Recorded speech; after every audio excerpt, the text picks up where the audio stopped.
그리고 이거를 안 여쭤볼 수가 없는데 좀 말씀하세요. 뭐든 좋습니다. 저는 솔직하기 때문에. 진정하셔야지 여쭤볼 것 같은데. 예, 알겠습니다. 진정해서 제가 솔직히 있는 그대로 말씀드릴게요. 진정을 좀 하셔야지 여쭤보는데. 뭐든지 물어보세요. 예. 예, 여쭤볼 거예요. 예, 잠시만요. 예.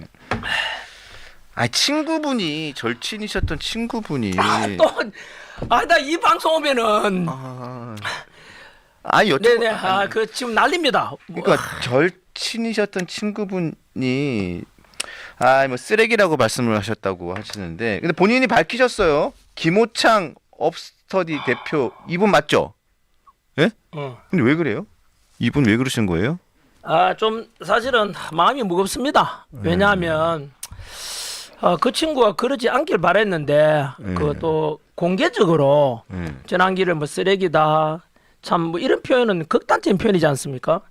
뭐 친구들끼리야 우리끼리 같은 말 예를 들면 그죠? 우리 둘이 친하다 치면은 우리 친구끼리 뭔 말을 못 하겠어요? 사생활에 관한 거 뭐라도 말하죠. 그게 친구 아닌가요? 뭐 그렇게 생각했는데 또 그런 사적인 친구 관계 이야기를 대회에다가 알리고 또 그러면 또 그 친구는 뭐 저는 나쁜 의도라고 생각하진 않거든요. 전환길이 그래도 잘 되라고 하는 것이지. 그런데 문제는 뭐냐 하면 그렇게 대외적으로 알려지게 되면 언론이 그걸 이용한단 말이에요. MBC나 JTBC에서 지금 신났다는 듯이 온데 올라오고 있거든요. MBC, JTBC 바로 나옵니다. 제 거.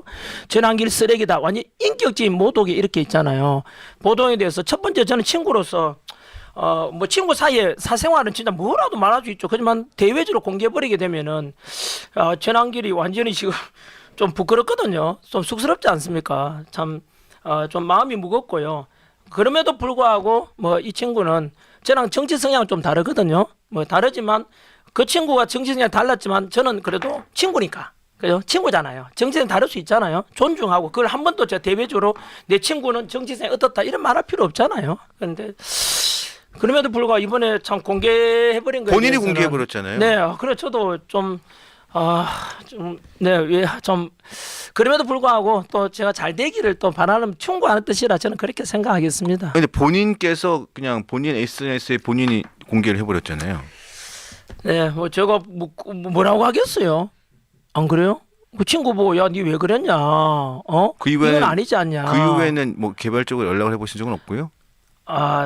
사실은 이게요 처음이 아니고 이런 걸 제가 말하고 싶지 않았는데 그 제가 시우선을 했지 않습니까? 5.18 민주화운동 저는 계승한다고 광주 갈 때 저한테 내 허락 없이 페이스북에 친구가 올려버렸더라고요. 저는 동의한 적도 없는데 그래가지고 내가 내려달라 그랬거든요. 왜냐하면 뭐 전환길이 뭐 자살하려고 할 때 제가 지켜줬다는지 자살은 제가 시도한 적도 없습니다. 저는 자살 크리스찬이기 때문에 자살은 절대 제 생에 없어요. 어쨌든 뭐 그렇게 자기 입장에서 전환길에 대한 어떤 과거까지 해서 뭐 지냈는데 전환길이가 뭐 한테 실망했다 이런 거 올렸더라고요. 제가 다른 사람한테 들었어요. 제가 페이스북을 안 했거든 그때는요. 그저 친구한테 야 이거 내려달라 이거 뭐냐? 아니 내한테 허락도 안 구하고 이런 거 올리면 어떡하냐? 이건 아니지 않냐. 그런데 제가 붙어서 내렸어요. 왜냐하면 제가 그라운드에 붙어 있거든요. 지금은 친구가 날 이해 못하겠지만 내가 봐라 연봉 60억 포기하고 내가 손해보는데 뭐 하려고 일하겠나. 친구랑은 보는 시각은 다르지만 예를 들면 친구는 아까 좀 한강 작가님처럼 그런 편이단 말이에요. 그 친구예요 또 둘이가. 하지만 한강 작가님하고 친구예요 또 저는 성향이 다르니까 제가 지켜봐달라 그랬거든 친구 보고요. 그냥 또 그대로요. 친구야 지금은 나를 이해 못하겠지만 나는 니하고 보는 시각이 다르다. 지금 대한민국은 탄핵 정국 속에서 너무나 위기고 대한민국 무너질 수 있다. 그래서 나는 자유민주 지켜야 되겠다. 역사 강사로서 그래 평가한다. 그리고 2030 세대에 일어났는데 내가 외면할 수 없지 않냐. 그리고 내가 고발당했는 거 알고 있냐. 전환길이가 민주당으로부터 고발당했잖아요. 이 고발당은 내가 어떻게 가만히 있어요? 이 민주주의 법이 어긋나잖아. 표현이 잘 억압하는 건데. 그래서 저는 자유민주주의 수호해야 된다. 그리고 2030 세대를 대신해서 법치 공정 상식을 살려야 되겠다는 생각을 가지고 제가 손해볼 거 뻔히 알면서도 지금도 신변 위협받고 있잖아요. 스마트워치 차고 다니고 염산 테러하겠다는 것도 이틀 전에 있었잖아요. 이름에도 불구하고 친구가 이렇게 할 때는 좀 지켜봐달라 그랬어요. 제가. 야 지켜봐. 저는 저희 아내한테도 그런 말 했거든요. 주변 사람들한테 저를 요구하는 점 조금만 지켜봐 달라. 전환길이가 뭘 원하니 그때 되면 드러나지 않겠나. 지켜봐 달라고 했는데 특히 광주 갈 때 얘가 되게 열받았거든요. 광주 5.18에 가서 네가 왜 가느냐고 하던데 내가 광주 가는 영상이 꽃보다 진한 영상 있어요. 광주 가자마자 광주 시민 여러분 사랑합니다. 5.18 민주항동에 대해서 헌신한 걸 잊지 않겠다. 언제나 제가 역사 가르치면 그래 가르쳐 왔어요. 5.18 정신을 내가 계승하겠다.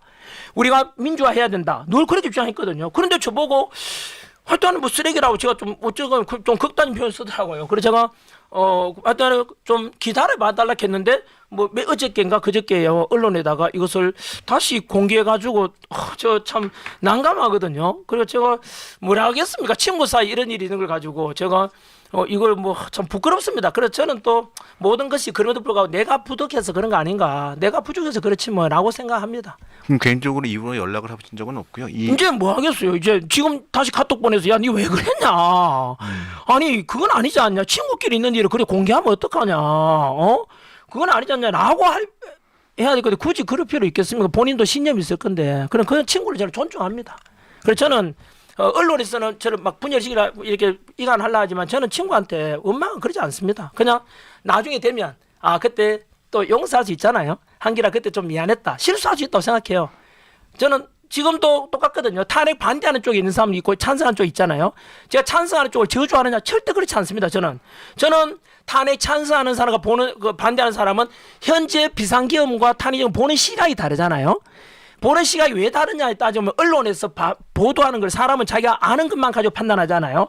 예를 들어 MBC만 계속 보는 사람 MBC 보는 시각대로 따라가게 되고 KBS 계속 그렇게 따라가게 되잖아요. 그렇게 해서 저는 어떤 비상계엄과 탄핵에 대한 똑같은 사안을 두고도 보는 시각이 달라지는 언론 영향이 굉장히 크다 생각하고 그래서 제가 올바른 보도하려고 언론사 만든 것도 그런 취지고요. 그래서 저는 탄핵 찬성하는 쪽도 결국 우리 화합해 가야 된다. 그래서 기다려봐달라 하거든요. 친구한테 똑같이 해요. 제 아내한테 똑같이 해요. 그날 방송에 뭐 나온지 아세요? 그 친구 이야기도 나오고 제가 또 그 어느 집회 갈 때 했던 말을 또 인용했더라고요. 아내가 내보고 이혼하자 했다. 그러니까 언론에서 뭐라 하냐면 전환길은 친구도 쓰레기라 그러고 아내도 이혼하자 하는데 전환길이가 완전히 뭐 또라이냐 약간 이상한 놈을 이렇게 비춰질 수 있잖아요. 네. 근데 저는요 아내에 대해서도 마찬가지로 그 이혼에 관한 것은요 뭐냐면은 제가 정치하려고 하면 아내가 찬성하기도 반대했어요. 얼마나 반대했겠습니까? 그렇겠죠. 존경받고 돈 잘 벌던 남편이 갑자기 신변 위협 느끼고 스마일 있다가 가족들 위협 느끼잖아요. 용어도 먹고. 그러니까 당연히 당신 정치하려고 하면 이혼하고 해라 이렇게 이야기했어요 예전에. 그래서 제가 조금만 기다려달라. 똑같은 말이에요. 내가 왜 이렇게 하는지 당신 알지 않냐. 그래서 3.1절까지만 원래 아내한테 가기로 했거든요. 그때까지만 세이브 코리아 집회하기로 했고 네. 그때만 되면 이미 헌법재판소 선고가 나올 줄 알았죠. 근데 지금 한 달이 지나 안 나오고 있잖아요. 그리고 이런 거 하나도 없으니까 제가 어쩔 수 없이 계속 집회 나가야 되는 거예요. 목소리를 내야 되잖아요. 왜냐하면 자유민주 지키고 윤석열 대통령 직무 복귀시키는 것이 일단 이게 공정과 상식을 되찾는 거라 생각하기 때문에 나가고 있잖아요. 그 집사람한테 아내한테 마찬가지로 동의를 못 구하고 용서를 구하고 있죠. 조금만 지켜봐달라. 조금만 지켜봐달라. 내 정치 안 하잖아. 언론 산다 이제. 조금만 지켜봐달라. 그게 다예요. 전혀 이혼한 적도 없고 이혼할 생각도 없고요. 근데 뭐 뉴스에 이혼 당하기 직전이라고 막 뉴스에 그러니까 막 제목이 막 그게 나오고. 언론이죠. 우리 시청자 여러분 아시겠죠? 이게 언론입니다. 그래서 언론은 언제나 이간질 시키고 확대 해석하고 그래서 전환길 뉴스를 만들게 된 거예요. 아니 그리고 저 진짜 솔직히 걱정 엄청 했어요. 이혼 당하실 그래가지고 제가 이혼하면 이 얼굴에 뭐 누구 새로 재혼할 수 있겠어요? 아니 그래서 이거 여쭤봐야 되나 말아야 되나 이 나이 들어가지고. 아니 그래서 이거 여쭤봐도 되나? 저는 그 있는 거 뭐 또 물어보세요. 뭐 궁금한 거 있으면. 아니 근데요, 그래서 진짜 이 여쭤봤는데 방송 보시는 분들한테 시간 많이 됐네요. 저 진짜 이혼할 것 같아 이러면 아니야, 어떡해? 아니야. 그래서 저는요, 뭐 그럴 상황되면 그럴 상황 이야기하면 되죠. 저는 그렇게 살아왔어요. 살아온 제 신념이 정직입니다. 꿈이라도 거짓말 하지 마라. 그래서 제가 그렇게 살아온 제 제자들 다 알고 있어요.